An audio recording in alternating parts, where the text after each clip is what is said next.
Target తీసుకున్నారు. ఒక నెల క్రితం ఆయన నేను కలిసి 6 పూటలు ఉన్నాం.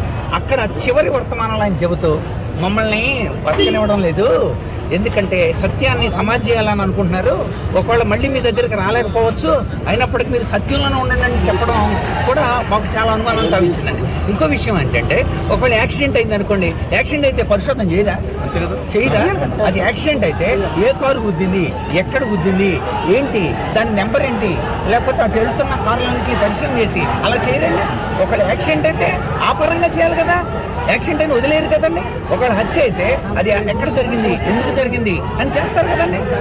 చట్టం మీద నమ్మకం ఉందండి, నమ్మకాన్ని ఒమ్ము చేయకూడదు. పోలీసుల మీద నమ్మకం ఉందండి, కానీ ఆ నమ్మకాన్ని ఒమ్ము చేయకూడదు. ఖచ్చితంగా న్యాయాన్ని గెలిపించేలాగా, న్యాయం జరిగేలాగా ఉండాలని ఇంతమంది దైవజనులు ఎంతమంది వచ్చారనమాట. అందుచేత న్యాయం జరగాలని కోరుకుంటున్నాం.